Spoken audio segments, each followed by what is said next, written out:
Alrighty. So if you're here to learn about the part-time software engineering program, you're at the right place. Wonderful. Um, just as an overview of our mission, we help women and non-binary adults seek economic empowerments to overcome barriers into tech careers.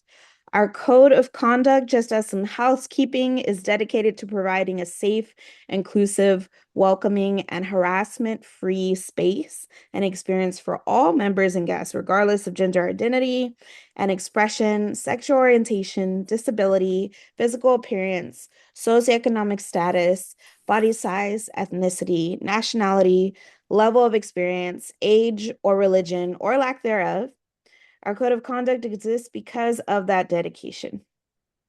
We do not tolerate harassment in any form, and we prioritize marginalized people's safety over privileged people's comfort.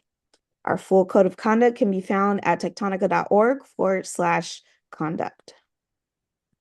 Okay, so first things first, please include your name and your pronouns in your Zoom window. If you look at my Zoom window, you see Daima Tibre, she, her are my pronouns. I'd like to ask that everyone keep mute if someone else is talking, and I'd love for you to stay engaged with your cameras on the entirety as best you're able to. We're recording, as I already mentioned, and some of this info may be subject to change. And so if you aren't yet in the Slack channel towards our Q&A, please remind me to give you our Slack channel form so that you can add yourself to that. Who the heck is talking at you? Me. I'm talking at you. My name is Daima Tibre, pronouns she, her.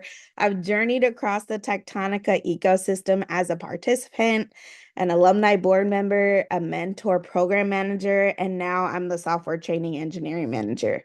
I worked at SurveyMonkey, Hack the Hood.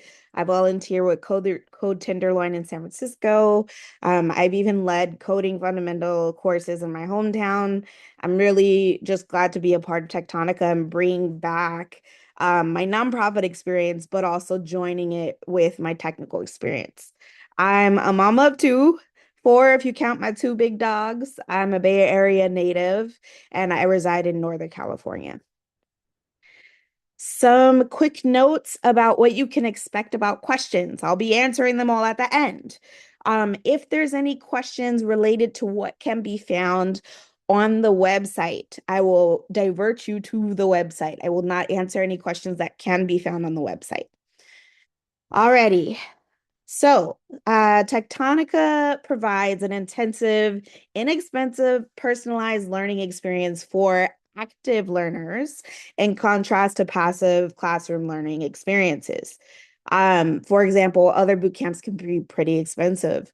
Our part-time program was devised to allow participants to continue to work during the day or whatever other responsibilities they may have, thus easing their financial risk so that participants can take on trying to career change while also maintaining their existing responsibilities.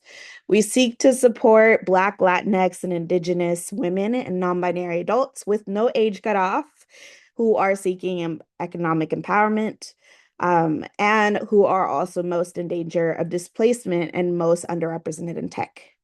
Our program, both of those parts of our programs, there's two parts, take place Monday through Friday, 5 p.m. to 9 p.m. Pacific time. So that's about 20 hours a week. And include some weekend hackathons. I'll tell you about those weekend hackathon dates once we talk about dates. I'll also tell you if and when you're in the program over and over and over so you know about those hackathon dates. Part one is Web Dev Foundations, and it consists of 4 weeks of pre-work followed by 10 weeks of group learning about web development foundations, which is really important for just any technical career. Participants will perform their best during part one, and then they'll be invited to join part two after a small application process.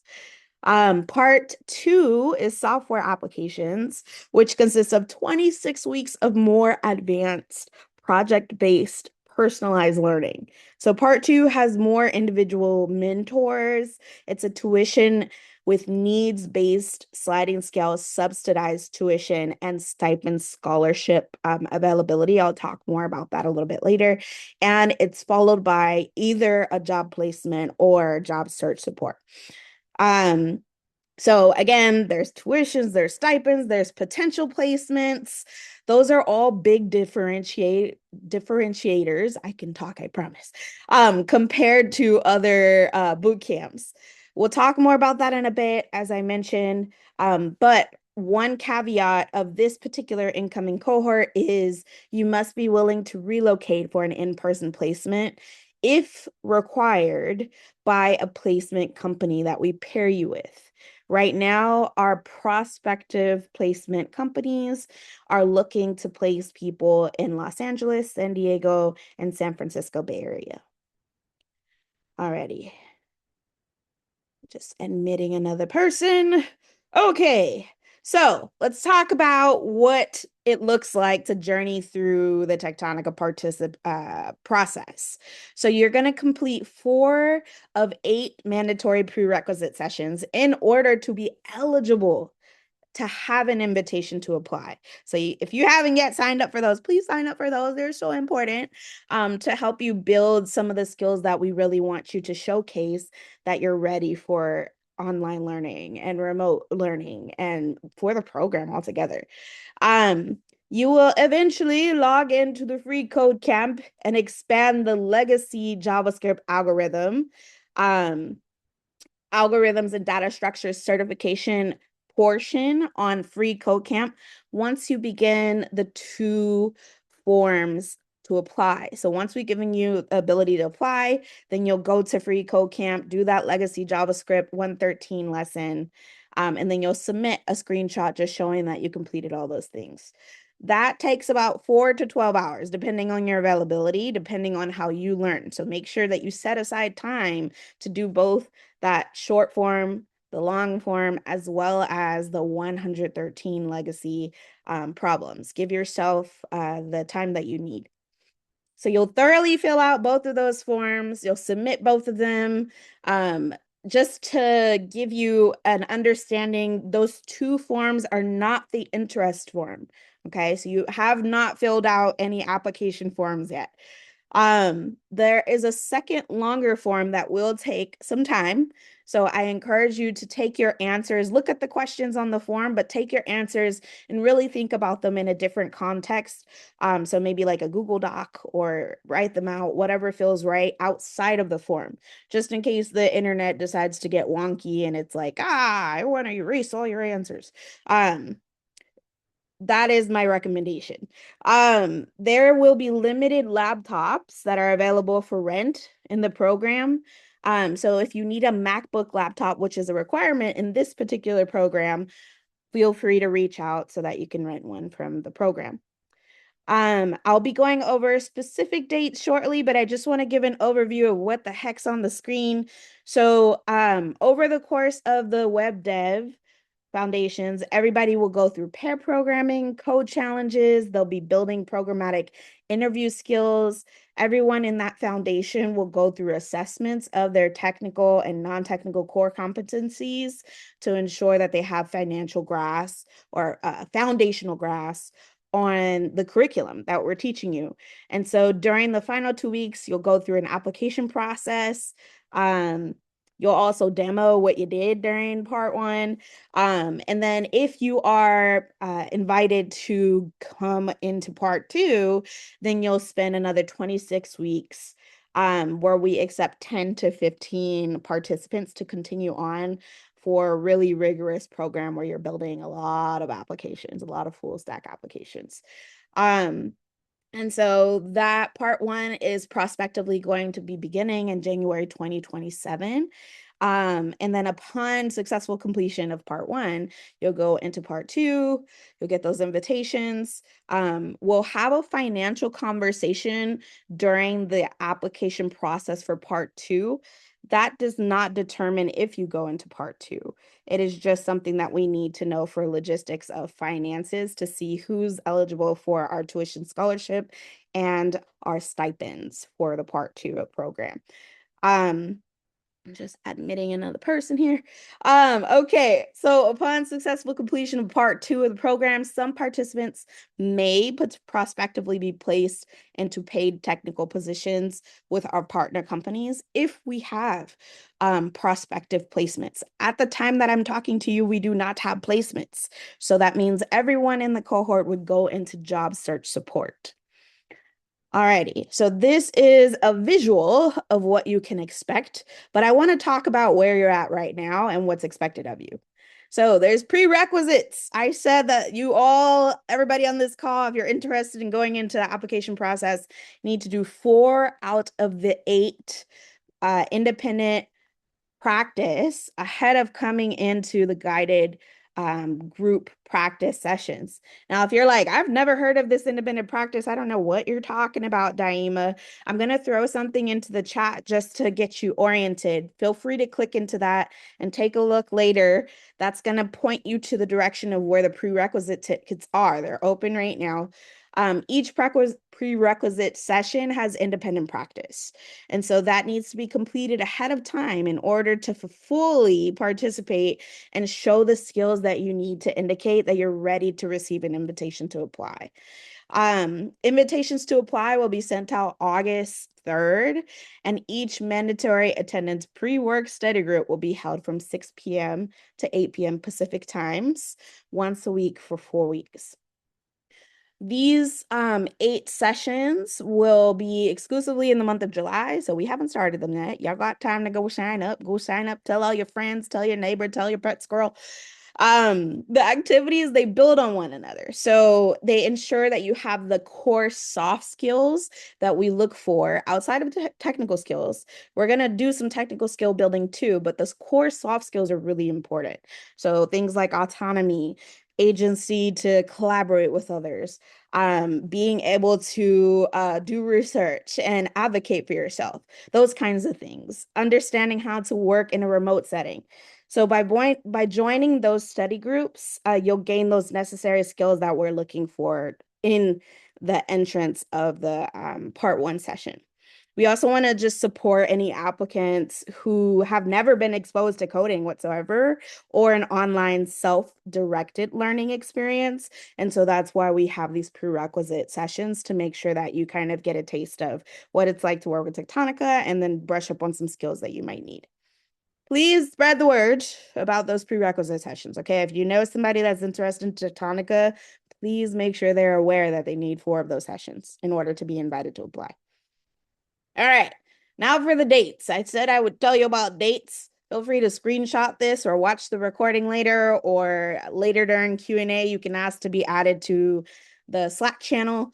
Mark your calendars to have these days and times free now, as attendance is required for each of these for all of the parts of the program. Specifically, the hackathon dates is what I'm talking about with required attendance. We'll talk about those in a minute. But this program is completely virtual. And so any of the in-cohort dates or even the study sessions, we fully expect you to have your cameras on and to be interactive and collaborative. That's a really vital part of being successful.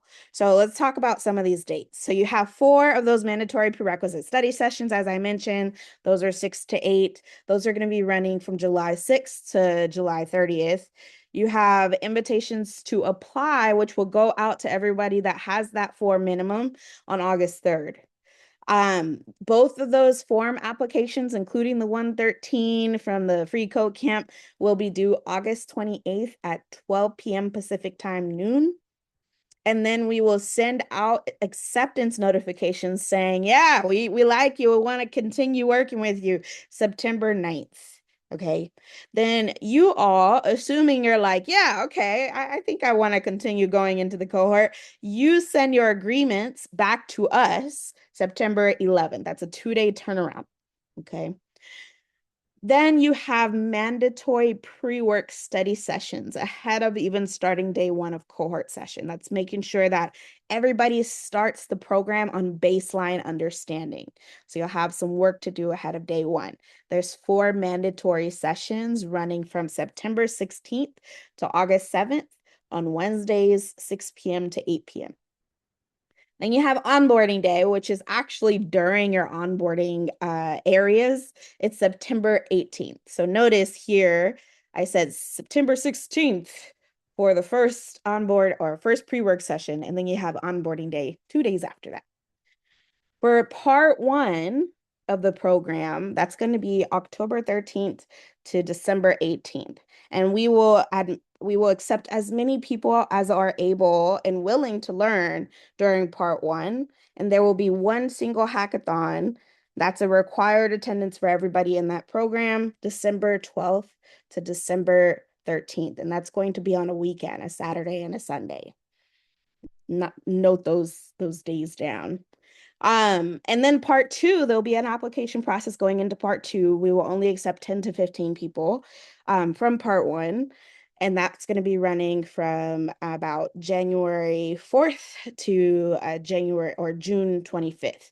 And so the 3 hackathon weekend dates are listed there.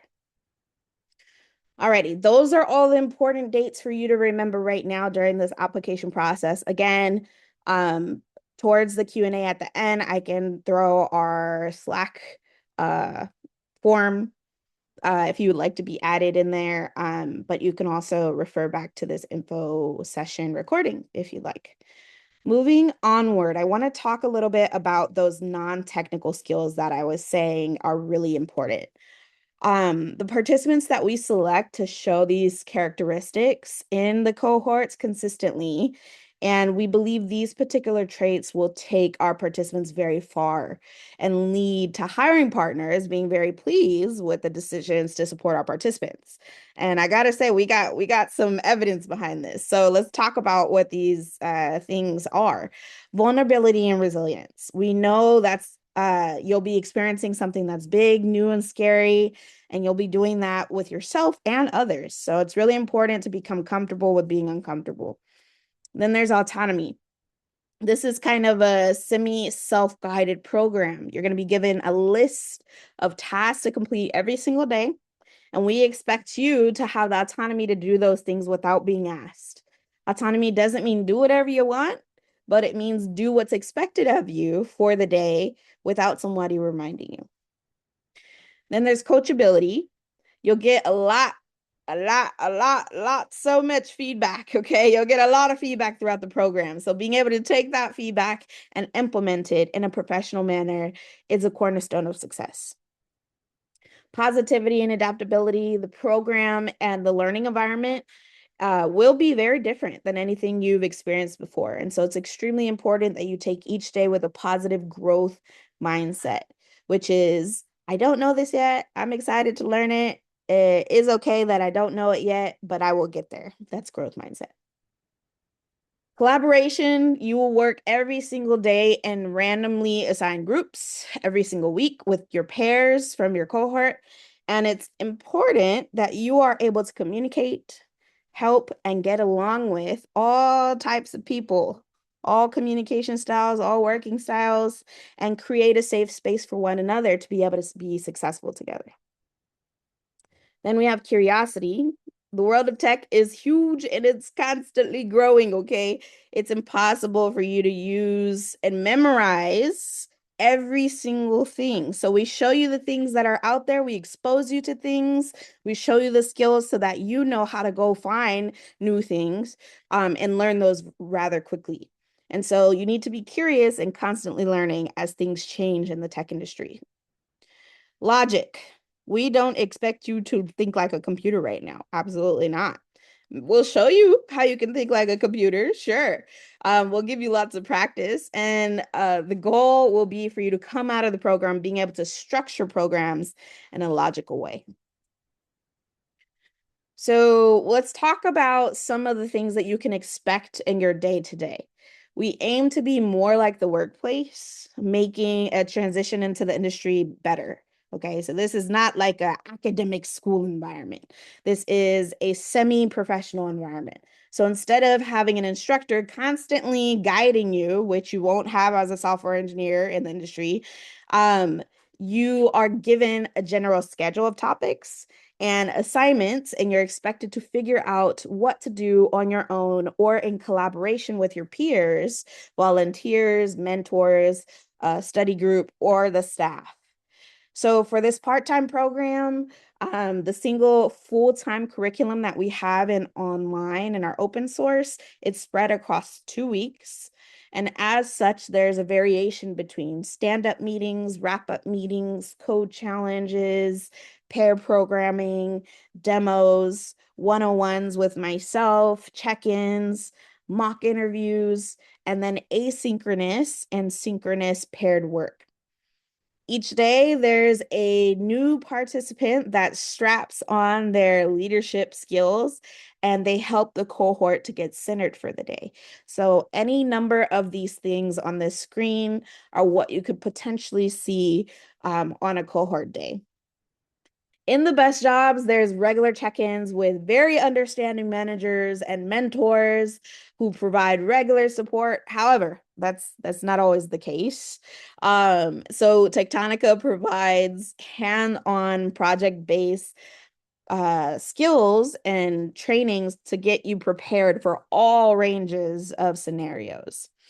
You're going to be expected to speak and present in front of people often and use the skills that we challenge you to learn and possibly go into a limited but not guaranteed placement if we have those secure by the end of part 2. So these on the screen, again, are any number of the meetings that you can expect to see in a day. Now, I want to give you an at a glance of your weekly schedule. Now, for part 1, this is what your weekly schedule might look like. So if we look at my little spotlight here, at the top, this really long thing is just kind of something to get you oriented for what your goal is for that week. So you see milestone 2, project recipe page. That means for this milestone, for this 2 weeks, the participants of part 1 are focusing on building a recipe page. And then on this Monday, they can expect to have a stand-up and a quiz, pair programming knowledge sharing session with staff, code challenge where they work on building out their logic skills with a peer on a code call, and then office hours where they can ask questions. Jumping over to Wednesday, you see async work and review. So all of these calls that I mentioned before, where we all get on a call just like we are now, that's called synchronous. However, on Wednesday, we have something called asynchronous, where you're not necessarily doing things at the same time. Somebody might start the day doing their own thing with a code challenge, and you might start your day working on your project for that week. So asynchronously doing everything that everybody's supposed to do, but at different times. On Fridays, you have unwind block where you get to know your peers and have a little fun. Sometimes you have a retro where you reflect on the week. And then sometimes on the second week, you have a knowledge check where we check and assess how you're doing. And then you share your project during a project share. Okay. You are fully expected to attend all of your cohort meetings unless you've communicated otherwise with staff. And the rest of the time, you're expected to be reachable if you're during an async block. So, for example, Wednesdays when we have async, you don't just go to work during that time. You don't go grocery shopping. You are doing your work online so that your peers and staff can reach you. Alrighty. Now, some people are really interested in to know how Techtonica supports across the board. And so we have several programs running. We have our software training engineering program, which is what you all are here to learn about. And that's where we teach full stack training. And then we have our mentorship program, which is for tech professionals who want to come in and impart their wisdom and be a mentor to someone that is in the actual program. So if you know anybody, feel free to let them know that we have that program for them. We also have our consulting, which is a little different than placement. Sometimes we have sponsors where they're like, yeah, I want to place an entire cohort or a couple seats in the cohort. Some of our sponsors, they can't quite pick up that ticket, but they might have a project and they're like, yeah, I have this small project. I want a graduate to work on it. So we have a small application process where our pool of job seeking graduates, they can prospectively work on that project. And then similarly, our job seeking graduates, we have a seeker program. We actually have this running right now where they have a structured limited amount of time.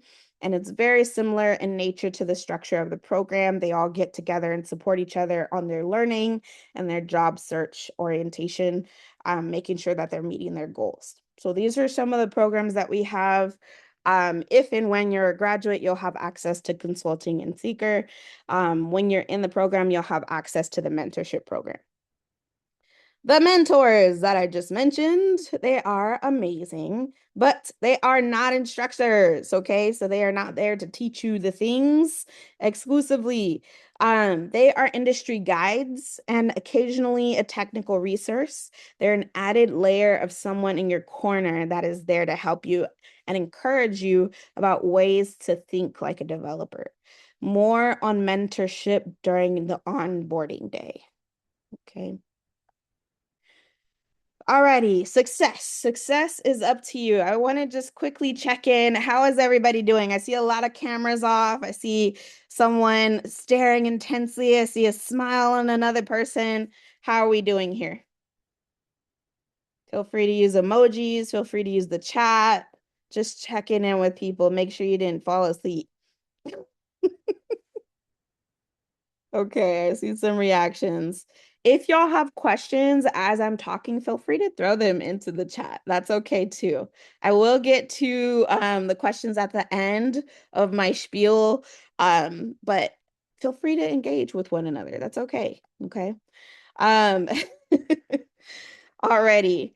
So where were we? We were at success. What does success look like?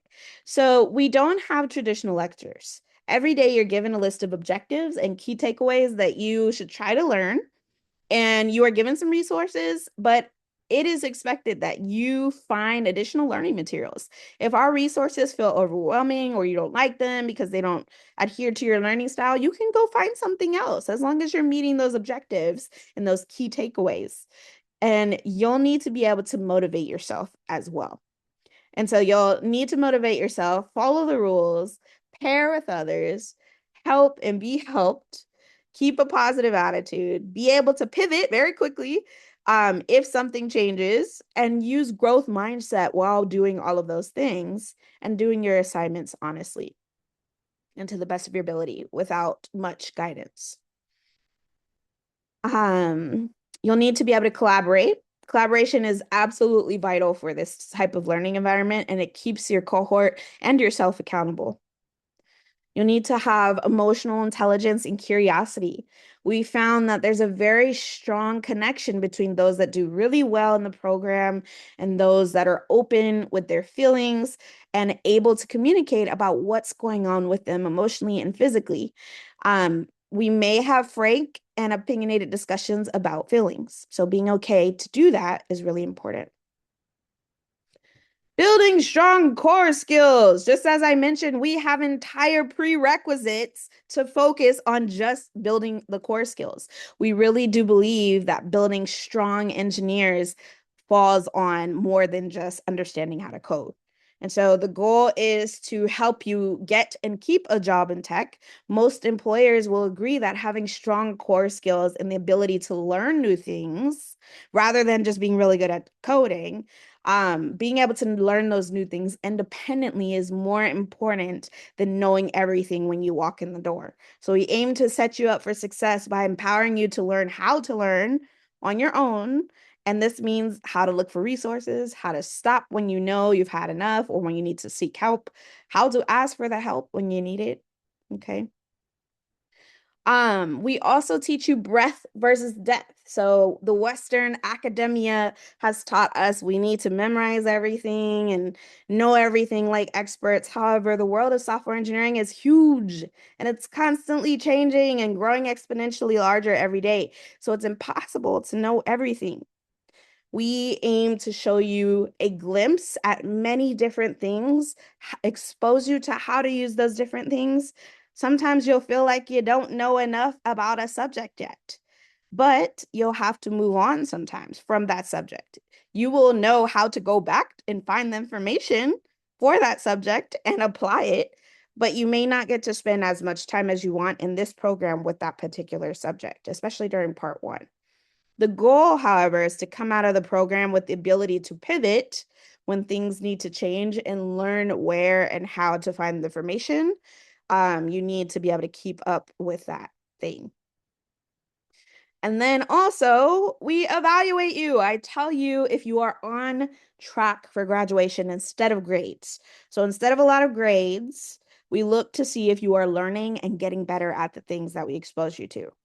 During part one, you're learning all of the basics. You're learning the foundations. You will be confused and have to let perfection go and try to fully understand topics on the go. During that time, I will be communicating you are on track for graduation. And that's determined by you being able to complete your weekly code knowledge checks. That's determined by your participation, a culmination of how you apply and showcase that you understand or are trying to learn the new technologies that we expose you to. And if you're receiving at least an 80% in our evaluation criteria on those technical questions, as well as your non-technical participation, and you're checking all those things off, then you will be on track for graduation. If you're not on track for graduation, I will tell you about that at every turn. Now, a little bit more on the non-traditional education side of things. So I evaluate for and provide you both technical and non-technical practice interviews.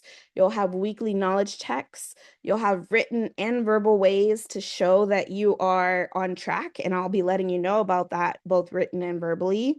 You'll get talks from technical and non-technical professionals, and you'll have knowledge sharing sessions. So what does it look like if you're able to kind of fit into this program? You will be doing fantastic if you can do any of these things. So if you look for guidance and work on your own, if you're open-minded to feedback, if you're flexible, if you understand how to manage your time, if you know how to context switch throughout the day, if you are able to collaborate with others, learn and teach others, and most importantly, maintaining a growth mindset. These are all things that we're teaching during the prerequisite sessions. So if you're like, I don't know, I'm still working on these things, go to the prerequisite sessions. That's what they're for. Okay. However, these are the things that you might see, anything on the screen that could possibly make things a little bit more difficult for you. All of these are pre-indicators that you have some more self-work to do and will have a difficult time of being successful in this program. So take a moment, read through this. I'm going to pause for a moment.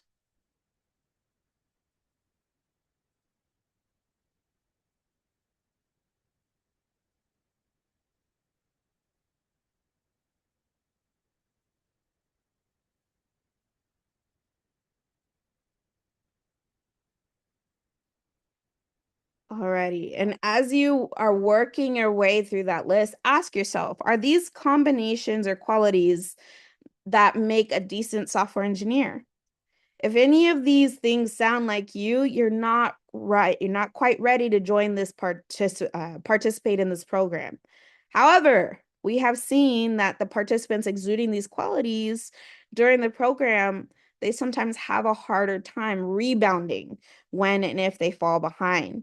And so that can become a risk of not being eligible for placement, not being eligible for graduation, or having difficulty finding a technical role.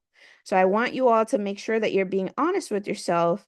Um, about if you are ready to go through this process or if you need to go to the prerequisite sessions and fill out how these fit in your worldview, how they fit in your communication and learning style. Okay. If any of these things sound like you, that is okay. That's why we have set up the program the way that we have, because we want you to be frank with yourself about if there's some self-improvement needed. And then if you decide at some point during the application process that this quite isn't the time for you and you need to do some self-improvement, that's perfectly okay. Stay connected. Okay, we have study groups. We have all these things that we try to give to the community to build these skills. And you can apply up to 3 times to this program. Alrighty. So things to consider as you are in the program. In order to be successfully able to complete all aspects of the program, you must show technical and non-technical astuteness. We are evaluating for more than just your ability to code. So that includes any of these key categories: attendance, collaboration, giving and receiving feedback, focusing, staying engaged during meetings, ability to keep up with the curriculum, how you perform during those knowledge checks that you'll have for the first 8 weeks, and how you are open with your peers and staff. During part 2 of the program, because there are tuition, scholarships, and stipends, it's important to know that there's potential financial consequences for quitting or being cut from the program. So once you receive your agreement, please make sure you read through that. During part 2, if you are not meeting any of the criteria of the program and you go through a violation process, you have potential to be removed from the program at any time if you're not meeting the goals that we set for you during that violation process. If you do complete part 2 and you graduate, you don't have to worry about any of those financial consequences or being removed from that program. You will be successful in graduation if you do all of these things. Each assignment, such as your knowledge checks, your weekly projects, your code challenges, your core skills interviews, they'll be rated on a 4-point scale. Each assignment has requirements or prompts that you'll be evaluated for. So each individual task is rated on that 4-point scale, and then you're giving an overall average. That's what I use in the background. I don't give you that number, but I collect that data to inform me how you are trending on your comprehension and your assignment performance. So you'll be told every time during your one-on-one with staff, with myself, hi, if you are on track for graduation, or if there's other areas of needed improvement. You won't be told it's the score specifically, but you will be given verbal and written feedback about specifically what you're doing well with and where you need to improve. So if you're not hearing the words "you are on track for graduation," you're going to be having a discussion about what to improve on. It's your responsibility to be communicative with staff during the program about your bandwidth, about what's going on, about if your performance is going to be impacted with something because of life. Life happens. So make sure that you're having that open discussion. Okay. And then in order to graduate, you also need to perform well in both part 1 and part 2. Alrighty, so I mentioned there is tuition at some point. And so Techtonica is a little different with our model. We have a tuition-based model that is needs-based sliding scale subsidized tuition and stipend scholarships to enable the program to serve more participants. Previously, we only served low-income people. Now we've opened it up to anyone that also might potentially have savings. And so anyone that has more than 6 months of savings would be prospectively charged a sliding scale tuition model. Our tuition is $15,000 comparative to other boot camps. We are on the lower end of things. If someone that is going to pay tuition were to pay up front, they would pay $14,000 or $2,500 a month. However, most of our applicants that come into program, about 93% of participants, are eligible for a needs-based sliding scale tuition as well as a stipend scholarship.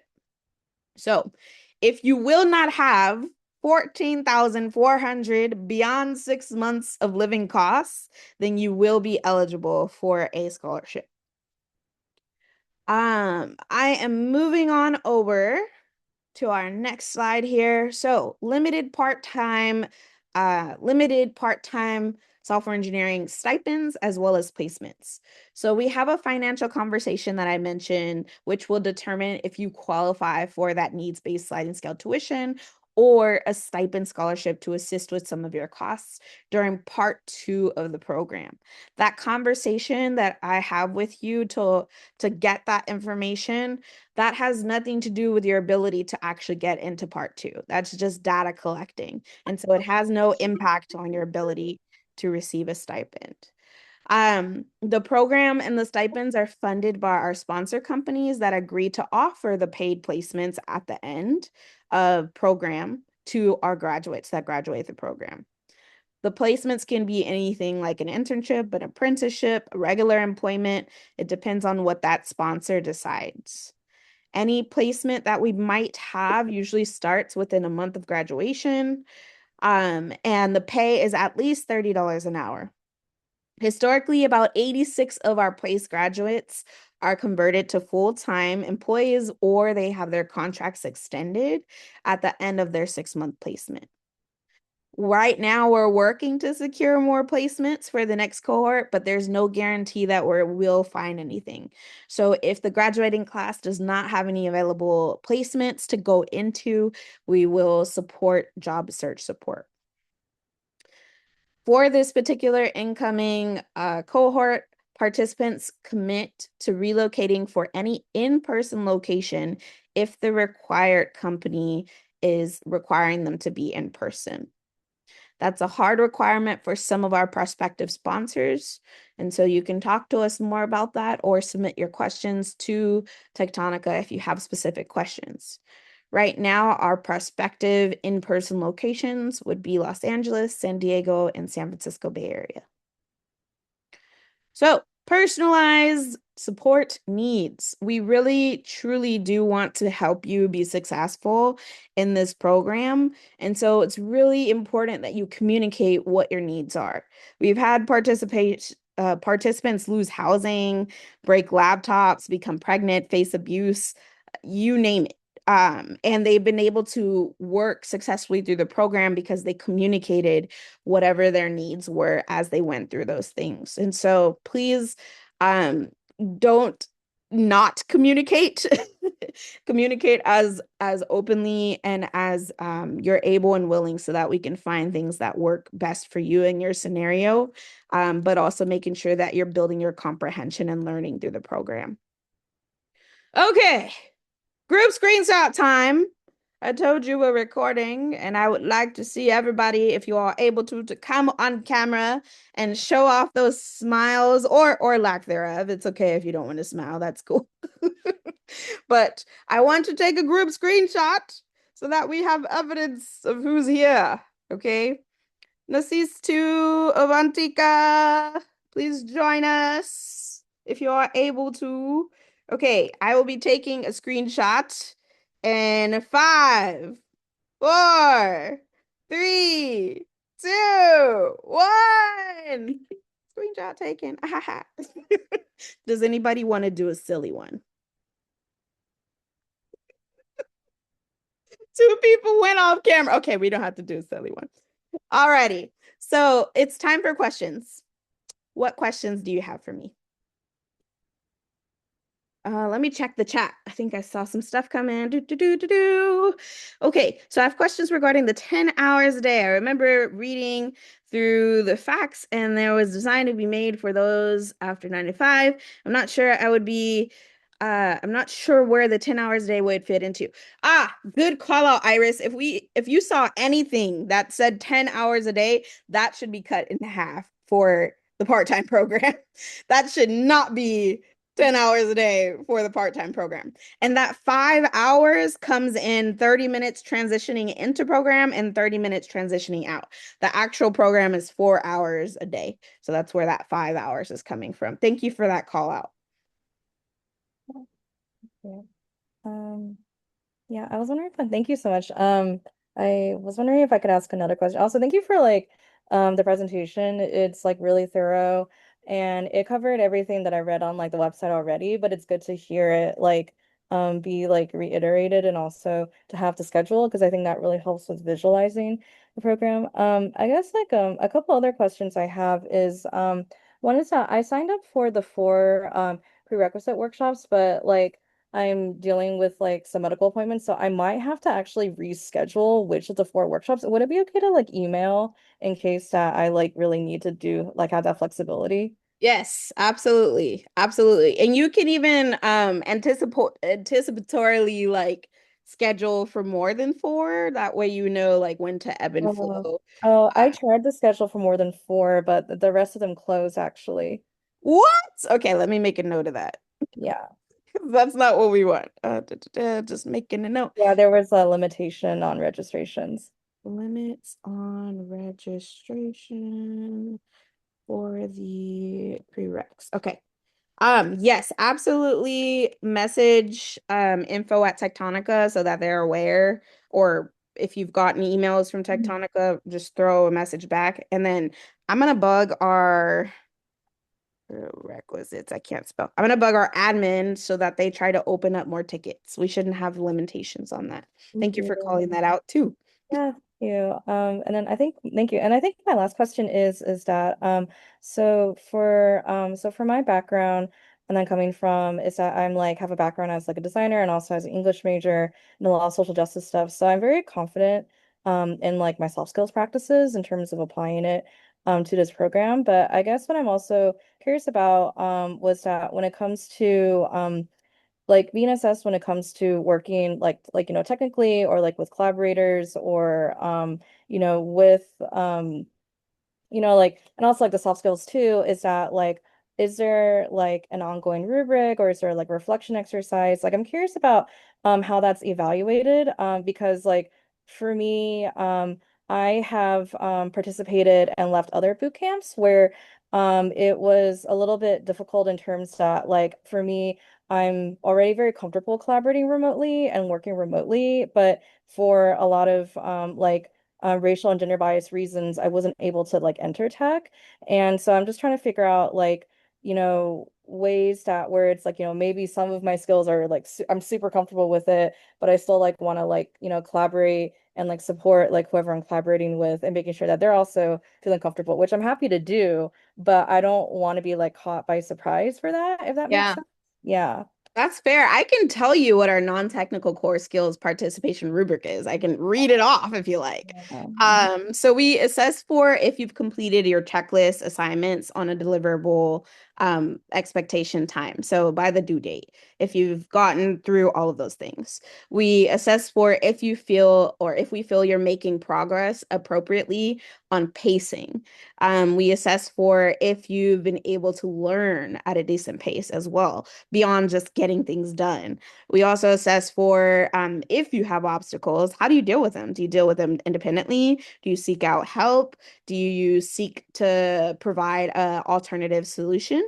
With deadlines, we also evaluate for autonomy, collaboration, curiosity, feedback and coachability, your ability to follow instructions, your digital literacy, your vulnerability and resilience, your humility, and confidence, your growth mindset, your positivity and adaptability. So we look for all of that in the non-technical, excuse me, and the non-technical components of the program. Did that answer your question? Sort of, but but I in terms of like I'm very like if it's okay to say, I'm very confident in my ability to fulfill that. I think it's more just like in terms of if there's like any guidance and support in terms of like relationship building, like with your Got collaborator it. during that, which I also have skills in doing, but I was just wondering if there's anything like more specific about the collaboration part. Yes. Oh my goodness. We are constantly giving y'all feedback. So, for example, you've had a week and we're seeing that you're really strong in autonomy, you're really strong in curiosity, but we're seeing that maybe you could do a little better with collaboration or reaching out to people, or we haven't heard or seen you talk about those things. And so we might give you feedback and examples and challenge you, like the next time you meet in your one-on-one to do those things, or vice versa. Maybe you're really good on collaboration and your confidence is soaring, but we're not seeing the humility anywhere. And so we would give you feedback on those things. So that's constantly something that we're working to challenge you guys in all of those areas with. And you're going to be given feedback every single week. You're going to be annoyed with me at all the feedback that I'll be giving you. Oh, thanks. Yeah, no, I appreciate that. Yeah, I just like sorry. Oh my God, I have a cold. Thank you so much for saying that. I look forward to, being more involved in the process later. So, yeah. Cool. I'm glad you're feeling confident about those core skills. Who Yeah. else has questions? Yeah, hi, Jaima, can you hear me? I can hear you just fine. Yes.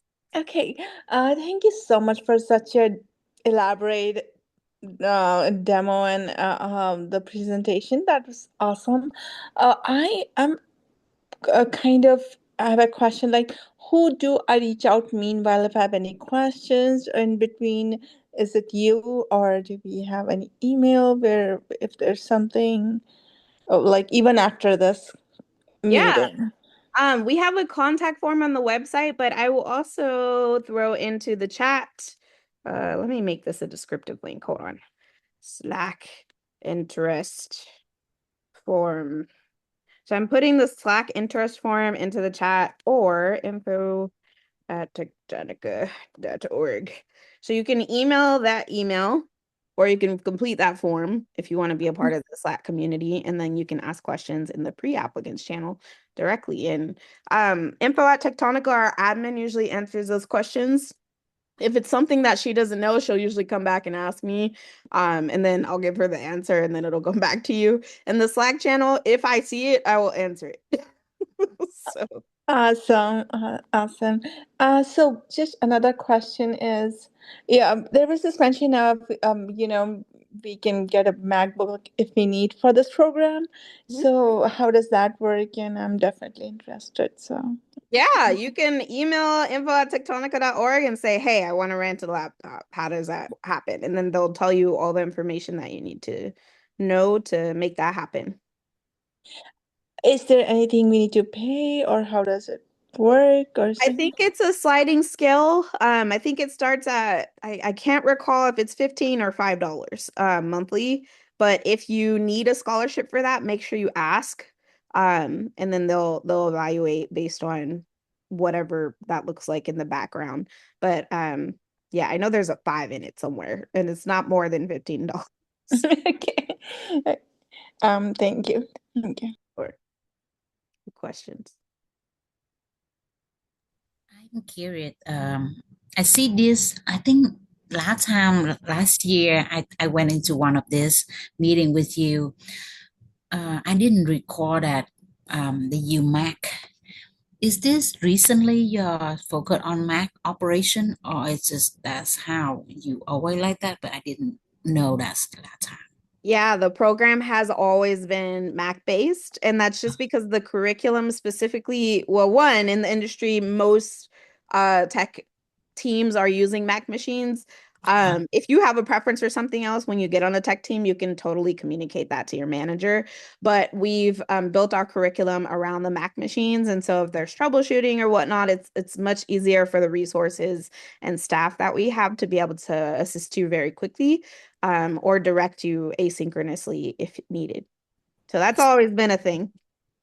Okay, thank you. Thank you Sure. for verifying that. Hi, Naima. I have a question.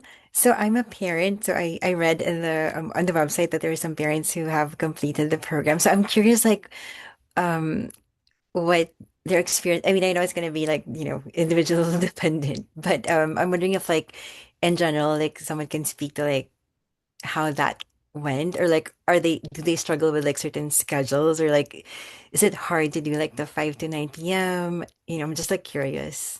Yes, I am a parent. In fact, when I went through the program, both of my children were under 5. My son Oh my was God. 3 months and my daughter was like 4 or something. So, Wow.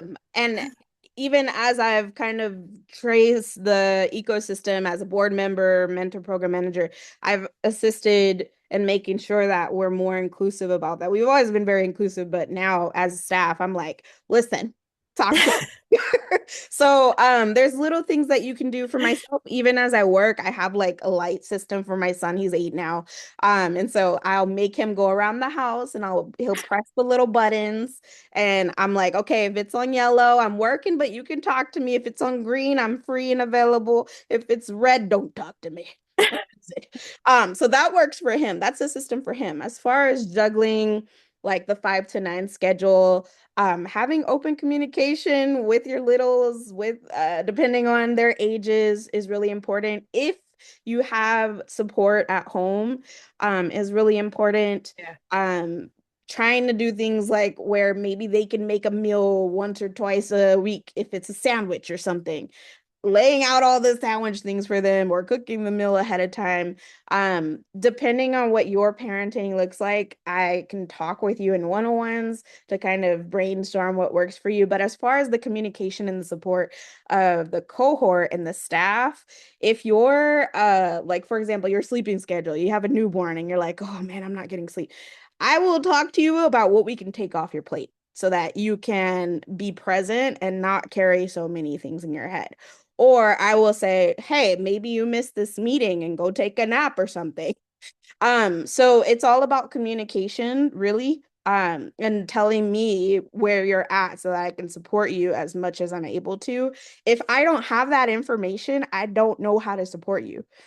If I don't know what's going on with you that's affecting your participation or affecting your technical skills, I cannot support you. So communication is the name of the game. I'm also a parent though. If you're in the program, you're definitely going to see my kids on screen with me at some point.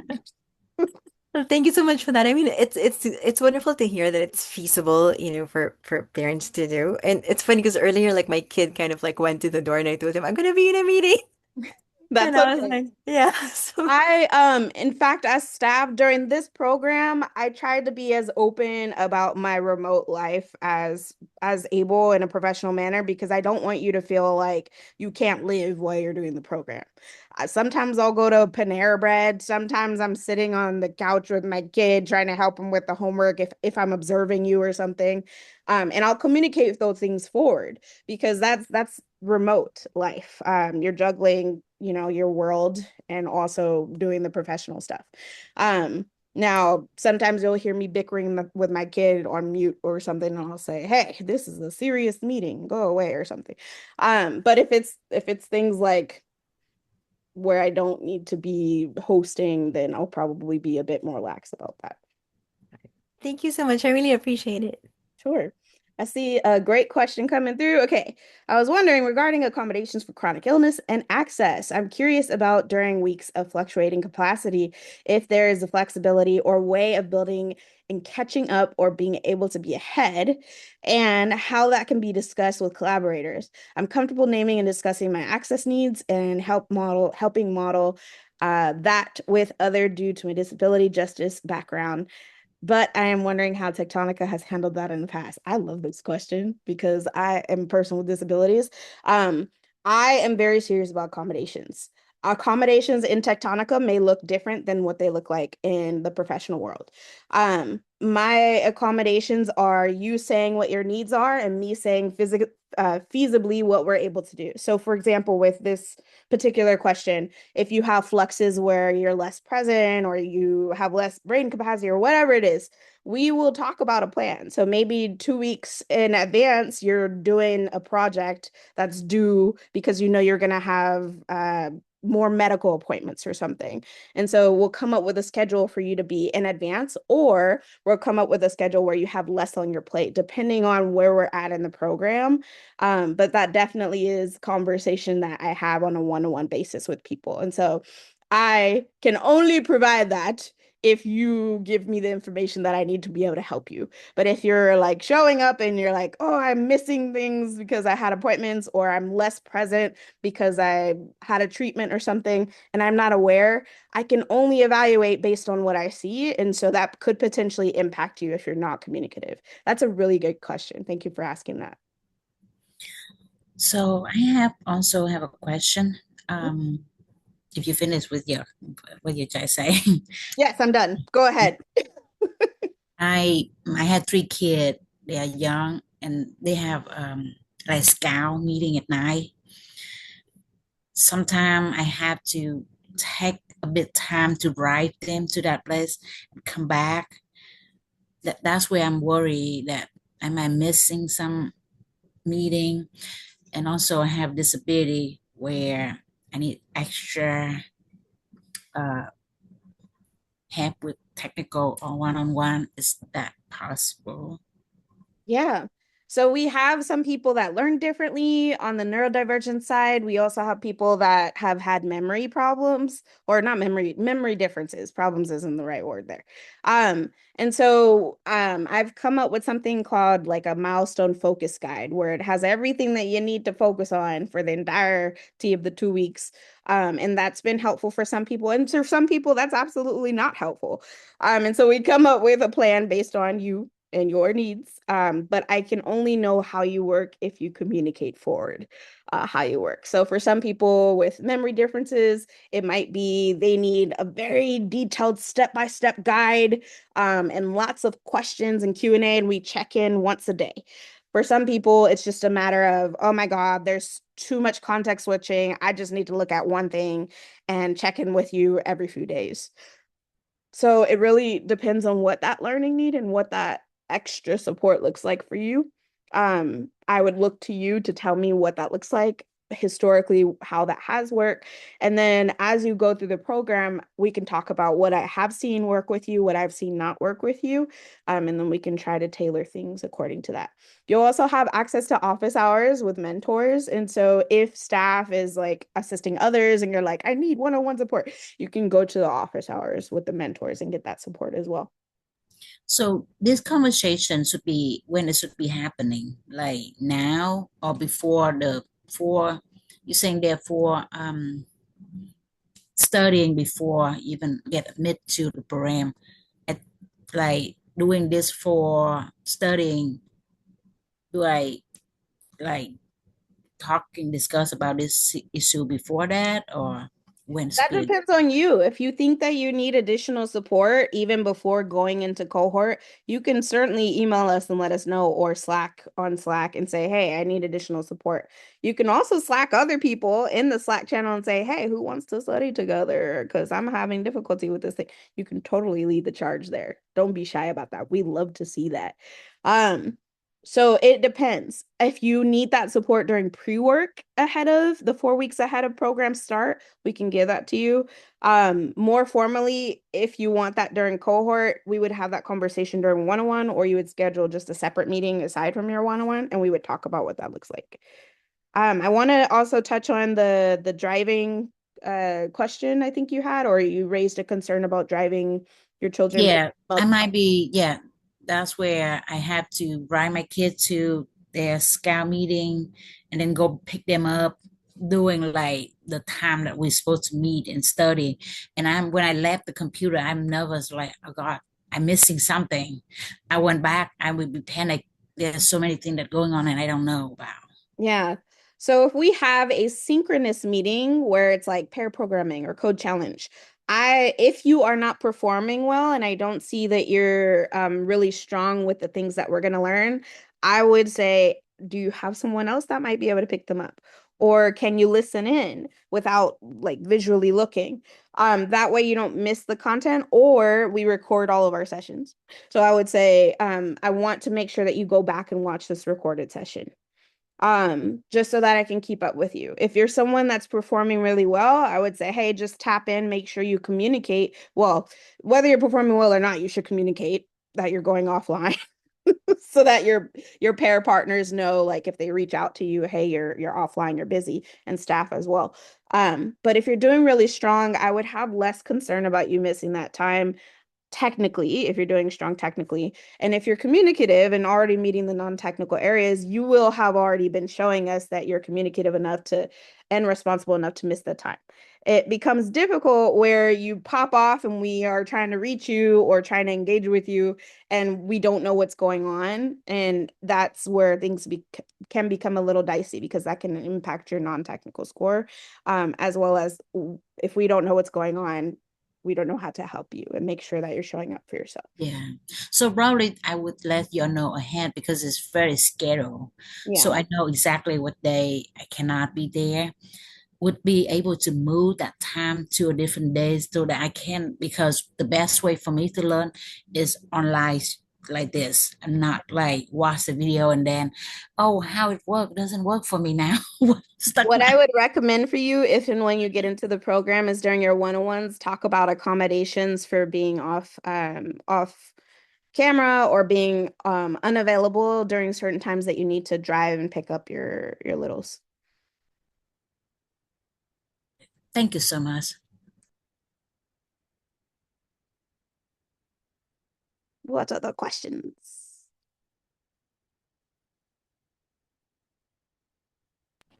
So, just to clarify, so I know that I was reading through the free code camp, like there was like 113 exercises. So are we supposed to be able to complete all of them like before the start of our prereq workshops or like by the end? I'm just trying to make sure that I understand what we do need to complete, like our checklist. Yes. Do not even touch the 113 until the application process. Okay. There is independent practice that we want you to do for the prerequisite sessions. So go look at that Eventbrite and click into those links. We gave you links in that description so that you can go into the exact thing that we're going to be following during those guided sessions, and do the independent practice ahead of each of those sessions. You don't have to do the free code camp during prerequisites unless you really want to, but you don't have to do that until you're invited to apply. Okay. Would you like me to show you what I'm talking about? I see you're kind of I just want to make sure that I'm clicking on the right link. okay. Yes, let me show you what the heck I'm talking about. Okay. Do, do, do. I I am like, yeah. Okay, so I am sharing my screen. So this is, I just clicked into the link that I gave y'all. This is the prerequisite workshop. I'm clicking here. It says read more. These are all of the sessions. So each of the session, if you click here, it'll take you to our topic outline that we'll be following. And so independent practice, that's what we expect you to do ahead of the actual session. You'll have some things to turn in, or you'll have some things to bring to the session.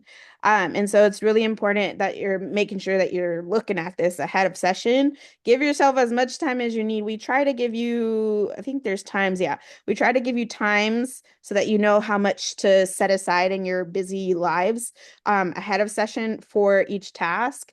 For the first session, it looks like there's 3 tasks, but each session is different. So session 2, it looks like there's 2 tasks here. And so, yeah, this one's 45 minutes to 60 minutes, and then so on and so forth. Did that help you as far as getting oriented? I guess a new question from that. So, actually, could I ask you to share your screen again, so I Yes. could point?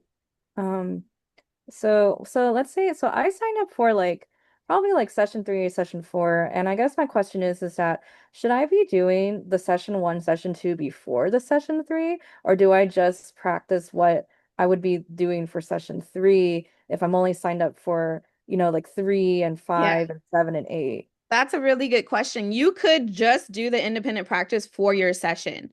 There may be points that we call out in that topic outline over here that you see, where we call out you built on something and we'll say explicitly what that is. And so you could prospectively go backwards, but each of these you should be able to do independently without having to have done the previous work. Okay, cool. Thank you. Yeah, that's a really good question. So to make sure I show up with my thing. So Hey, you can do all of them. Ideally, that is like the perfect case oh scenario. my God. But no, you can just do the ones that you signed up for. That's Yeah. perfectly okay. Thank you so much for answering my question. What other questions do you have? I have 20 more minutes with y'all. So if you have questions, don't be shy.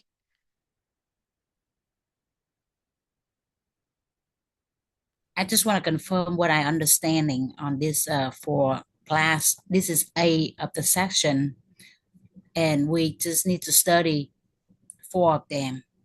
And when I click on the check availability, there's only have 5 days, and it means I have to study this and doing after I study each topic, because it's confused me that because they're saying that there's the 30 on July, right? But there's no, when you check in the availability, there's no 30. Let's look at it together. Yeah, Let me I go think back. I'm missing here. I'm gonna click that link again. Where's the link? Here we go. Okay. Because I actually haven't done this yet. So you're saying when you go here, are you talking about this 30th of July?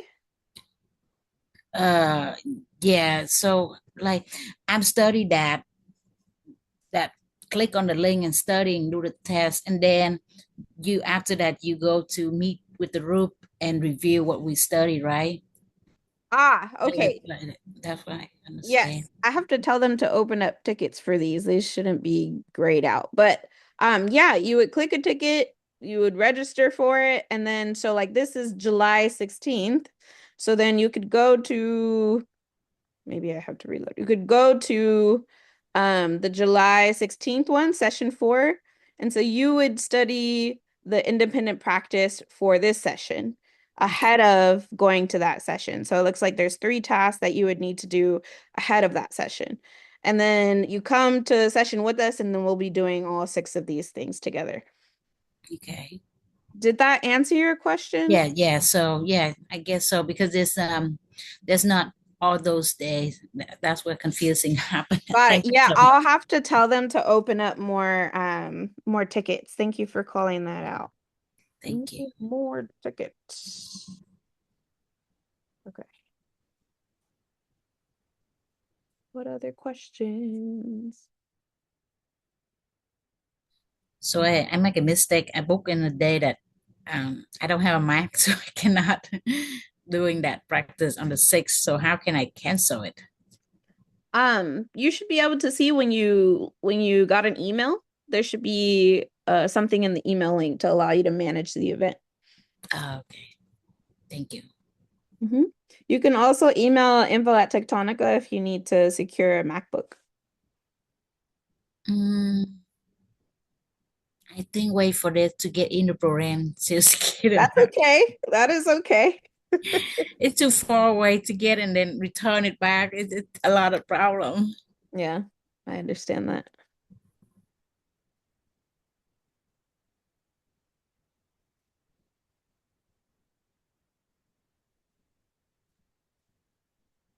What other questions?